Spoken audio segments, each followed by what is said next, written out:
so threatening, gradually revealed its begrudging gifts. Wild blackberries growing in a sun-dappled clearing provided unexpected nourishment, their tartness explosive on my tongue. Hours of walking had taken their toll by late afternoon. My legs trembled with fatigue, and the emotional weight of abandonment pressed heavily alongside physical exhaustion. I'd twisted my ankle slightly navigating a rocky section, not seriously injured, but enough to slow my already laborious progress. It was during a rest break leaning against a fallen log that I again sensed that peculiar feeling of being observed. Unlike the previous night when fear might have manufactured the sensation, this time, I was certain. Something about the quality of the silence, a subtle disturbance in the natural rhythm of forest sounds. "I know someone's there," I called out, surprising myself with the steadiness of my voice. "I'm not afraid of you." A moment of absolute stillness followed. Then a branch cracked deliberately, as if someone wanted me to locate the sound. I turned toward it, squinting into the dappled forest light. A figure emerged slowly from behind a large pine, hands raised in a universal gesture of peace. An older man with white hair and weathered features, dressed in practical hiking gear, carrying a professional-looking camera with a long lens. Recognition dawned as he stepped fully into view. "Mr. Monroe Elijah." My elderly neighbor nodded, approaching cautiously, as if worried about frightening me. "Hello, Emma. I'm glad I found you." Questions tumbled through my mind, too numerous to articulate. How was he here? Why was he here? How had he found me? He seemed to read my confusion. "I've been following since you left yesterday," he explained, lowering his hands and slowly removing his backpack. "I've documented everything." He gestured to his camera. "Your mother's abandonment, Derek leading you out here. All of it." The reality of what he was saying gradually penetrated my exhaustion. "You saw them leave me." Elijah nodded grimly, unzipping his pack and removing a water bottle which he cautiously offered. "I've been watching your house for weeks. Something about Derek set off every alarm bell from my reporting days. When I saw them loading camping gear the way they were acting, it didn't feel right." I accepted the water, drinking deeply before asking, "Why didn't you stop them or call someone?" His expression showed regret mixed with determination. "Because suspicion isn't proof. I needed evidence no one could dismiss or explain away." He pulled out a high-powered telephoto lens from his bag. "I've been documenting domestic situations long enough to know how these things work. Without irrefutable evidence, it's just your word against theirs, and adults usually win that contest." He offered me trail mix and a sandwich from his pack, which I devoured while he continued explaining. I couldn't intervene immediately without risking them changing plans or covering their tracks, so I followed, keeping my distance, gathering evidence. "I have photos of Derek leading you out here, leaving separately, your mother taking your supplies. Everything." It should have been disturbing to learn I'd been secretly photographed. But in that moment, it felt like salvation. Someone had witnessed what happened to me. Someone believed me. Someone had proof. "We're about 4 miles from a ranger station," Elijah said, checking his watch. "Can you walk that far, or should I go for help and come back?" The question awakened something fierce in me, a determination to complete this journey on my own terms. "I can walk," I said, rising unsteadily. "But I have questions. So many questions." Elijah nodded, packing up his supplies. "I imagine you do, and I'll answer them all on the way. But first, let's get you somewhere safe."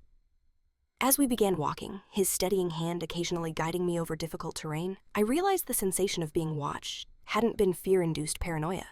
It had been protection arriving in an unexpected form. For the first time since my abandonment, I felt something beyond fear and exhaustion. I felt hope. Justice. Unfolding, Elijah's story unfolded as we made our way toward civilization, his words measured and precise like the seasoned journalist he once was. "I spent 30 years investigating human cruelty for the Chicago Tribune," he explained, helping me navigate a steep section of trail. "Specialized in cases involving family abuse and neglect. Retired 5 years ago to Pinterest, thinking I was done with that darkness." His bitter laugh suggested otherwise. "Some instincts never fade. When Derek moved in with your mother, something about him triggered those old warning bells." Elijah described watching their household patterns change, noting my increasing isolation and Derek's controlling behaviors. "The breaking point came last year," he continued, "watching a case similar to yours unfold in northern Wisconsin. Stepfather convinced a mother to abandon her 14-year-old son during a hunting trip. Boy wasn't found for 6 days, nearly died, and despite my colleague's newspaper coverage, the mother claimed the boy wandered off. Charges reduced to negligence, 6 months probation." His disgust was palpable. I promised myself never again, not if I could help it. The ranger station appeared through the trees as sunset approached a simple wooden structure with the promise of safety. Inside, the initial skepticism of the officers shifted dramatically when Elijah connected his camera to their computer. Photo after photo appeared Derek leading us deep into unmarked territory. His departure without the promised cooler, like a mother's confrontation, the dumping of my supplies. Her slap captured in perfect damning clarity. And finally, her deliberate abandonment. "Jesus Christ," one ranger muttered, while another immediately radioed for medical assistance and police backup. "You two found each other out there by pure luck?" he asked, still suspicious. "Not luck," Elijah corrected firmly. "I followed them from the beginning, keeping just enough distance to document everything without being seen. I approached Emma only after ensuring her mother and Derek had truly departed." The next hours passed in a blur of medical assessments, police statements, and social services interviews. They confirmed what my body already knew: moderate dehydration, exhaustion, minor injuries, including the twisted ankle and facial bruising from Mom's slap. Someone brought me clean clothes, hot food, and endless water. Through it all, Elijah remained nearby, occasionally supplementing my fragmented account with his methodical documentation. A female detective with kind eyes but a no-nonsense demeanor took my full statement, recording every detail. "We've located your mother and her boyfriend," she informed me after stepping out for a phone call. "They reported you missing 3 hours ago, claiming you wandered off during the camping trip. They're at the main ranger station about 20 miles from here." My laugh sounded hollow even to my own ears.